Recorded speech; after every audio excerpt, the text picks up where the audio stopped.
j'aurais besoin d'un éclairage pour diluer les flous qu'il y a dans ma tête par rapport au suivi d'un internaute, par rapport à la bannière, au refus de cookies. Donc, je m'explique. Pour moi, c'est pas très clair quand un internaute vient sur le site qu'il refuse le cookie, qu'il fait un achat. Que se passe-t-il concrètement sur GA4, sur Google Ads? Je ne suis pas un serveur side parce que pour l'instant, je vois que mes chiffres de vente au niveau Google Ads, une fois j'en ai, une fois j'en ai pas. Est-ce que c'est lié à ma cookie ou enfin, à une vision claire que je n'ai pas? Ok. Alors, merci pour ta question. Euh, En gros, si le tracking et notamment le système de consentement est mis en place correctement, si quelqu'un dit non, tu ne le traques pas. Ça veut dire que tu ne le vois pas dans l'analytics et ça veut dire que tu ne le vois pas dans Google Ads.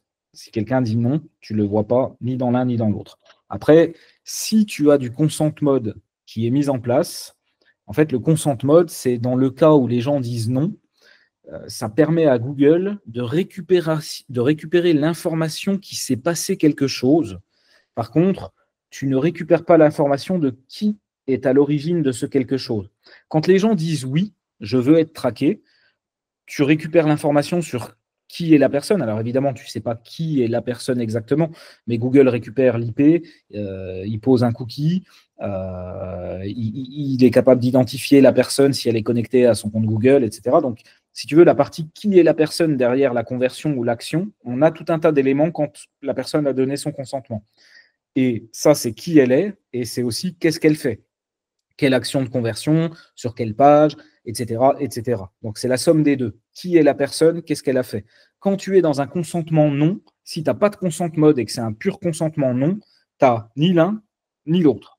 Si c'est non et que tu as du consent mode, tu n'as pas le qui, par contre, tu as l'action. Ça, c'est envoyé à Google. Donc, qu'est-ce qui fait de ça?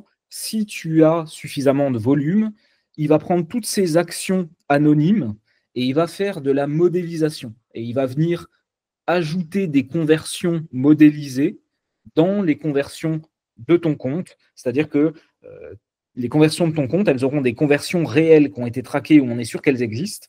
Et il va venir t'ajouter des conversions modélisées. C'est-à-dire que, alors c'est un peu opaque, hein, on ne sait pas tellement la proportion, comment, pourquoi, mais en théorie, ton nombre de conversions, quand tu as du consent mode et que tu as le seuil de données nécessaire, va être enrichi par de la modélisation. C'est vrai pour Google Ads et c'est vrai aussi pour l'analytics, pour GA4.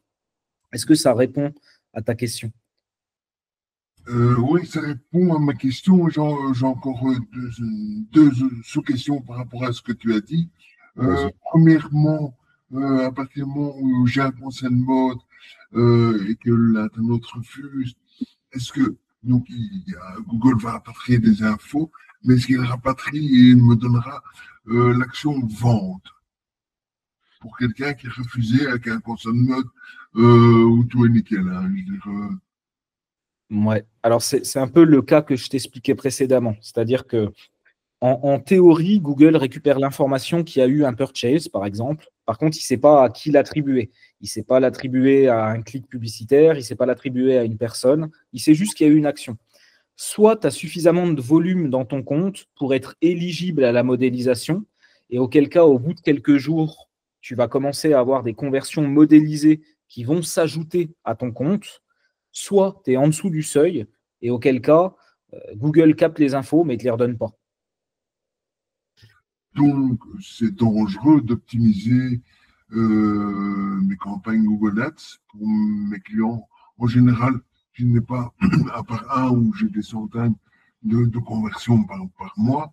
Pour les plus petits, c'est très dangereux d'optimiser puisque, en fait, j'ai pas la bonne info. J'ai un tableau de bord qui est sans aucun instrument, je navigue à vue en pleine nuit. Bah, oui et non. Oui et non, parce que tu auras quand même les conversions issues des gens qui ont donné leur consentement. Par contre, tu bénéficies pas de la modélisation, donc tu n'as pas d'incrémentation de tes conversions en fonction de ces hits anonymes. Et dans ce cas-là, le seul gagnant, c'est Google, parce que lui, il continue de collecter de la donnée. Par contre, il ne te redonne rien. Maintenant, j'ai envie de dire que ça, c'est un peu la donne à laquelle on fait tous face. En fait, voilà, ceux qu'on dit oui, tu as des infos. Ceux qu'on dit non, tu n'en as pas, à moins que tu sois dans un seuil, au-dessus du seuil qui te permet d'avoir quelques conversions qui sont rapatriées et qui permet d'avoir une vision un peu plus juste du volume de conversion. Après, ça, c'est tellement opaque, tu ne sais pas tellement ce qu'ils rajoutent. Et en plus, il n'y a pas de segmentation.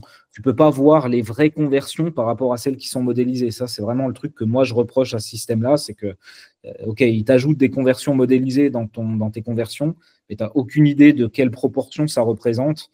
Moi, ça, je trouve que ça manque clairement de transparence. Mais bon, on sait que Google ne brille pas par la transparence, c'est pas ce qui les caractérise. Euh, et puis, il y avait un truc aussi que tu disais dans ta question que je n'ai pas adressé. À un moment donné, tu as parlé de server-side.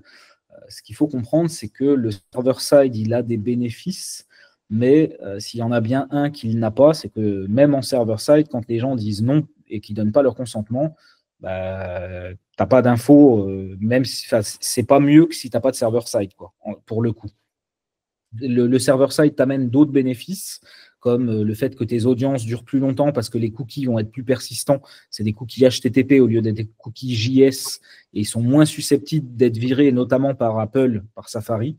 Tu as un autre avantage, c'est que tu vas pouvoir outrepasser certains adblockers que si tu n'es pas en server-side, l'adblocker, il va bloquer les requêtes qui partent chez Google. Puis finalement, c'est comme si quelqu'un avait dit non au niveau du consentement. Quand tu es en server-side, ça, tu le bypasses dans une certaine mesure. Mais par contre, le fait que les gens disent oui ou non, pour ceux qui disent non, finalement, le server-side ne t'amène aucun avantage compétitif. OK.